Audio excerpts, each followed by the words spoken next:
Shalom, selamat pagi Bapak Ibu Saudara yang terkasih di dalam Tuhan. Kita akan bersama-sama merenungkan firman Tuhan. Mari kita berdoa. Kami mengucap syukur untuk nafas hidup yang baru yang Tuhan Yesus berikan bagi setiap kami. Kami mengucap syukur Tuhan untuk pagi hari ini. Kembali kami akan merenungkan firman-Mu. Berkatilah dan berbicaralah bagi setiap kami. Terpujilah Engkau Tuhan, di dalam nama Yesus kami berdoa. Amin. Bapak Ibu Saudara yang terkasih oleh Tuhan, kita akan belajar dari Kisah Para Rasul pasal 25 yang menceritakan tentang Rasul Paulus yang dipenjarakan di Kaisarea. Dalam ayat 1-12, Paulus mengadakan pembelaan bahwa dia tidak bersalah kepada orang-orang Yahudi atas hukum Taurat dan Bait Allah. Dari kisah ini, Paulus mengadakan naik banding kepada Kaisar. Kita dapat membaca dalam ayat 13 sampai ayat 27. Ketika Raja Agripa dan Bernike datang mengunjungi, Festus menceritakan dilema yang dia hadapi berkenaan dengan kasus Paulus. Ayat 13 dan 14. Dalam ayat 18 dan 19, rupanya Rasul Paulus terbukti tidak melakukan pelanggaran hukum, melainkan hanya selisih paham tentang agama. Orang Yahudi tidak menerima apa yang dikatakan atau diajarkan oleh Rasul Paulus, bahwa Yesus tidak mati melainkan ia hidup. Dalam perkara ini, ayat 20, Festus merasa tidak mampu mengatasi kasus ini karena desakan imam-imam dan tua-tua orang Yahudi, dan juga karena dia merasa ia orang baru dan juga tidak memahami hukum Yahudi. Selain itu, tidak ada cukup bukti untuk mengiring Paulus ke pengadilan. Kelihatan dari kata-kata Festus, dia lebih suka Paulus dikirim ke Yerusalem.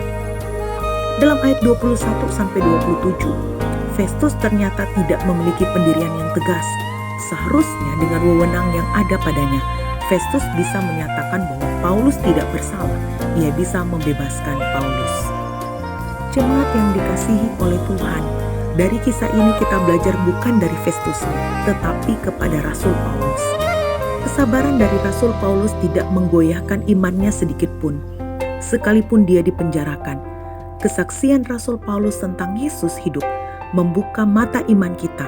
Sekalipun, kendati pun harus menderita, dipenjarakan, tidak akan menggoyahkan iman percaya Rasul Paulus kepada Kristus.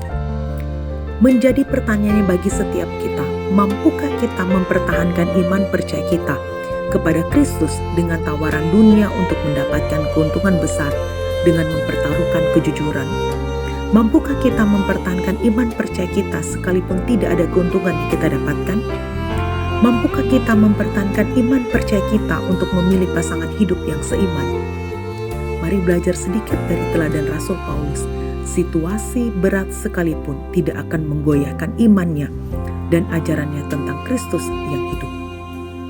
Kisah Para Rasul 25 ayatnya yang ke-19 berkata, tetapi mereka hanya berselisih paham dengan dia tentang soal-soal agama mereka dan tentang seorang yang bernama Yesus yang sudah mati, sedangkan Paulus katakan dengan pasti bahwa ia hidup.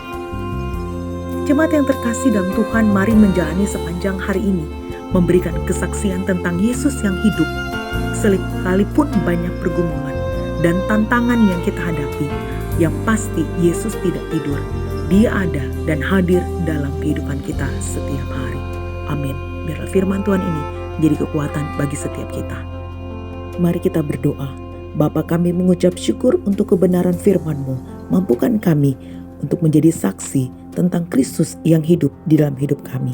Terpujilah Engkau Tuhan. Kami serahkan seluruh aktivitas kami sepanjang hari ini.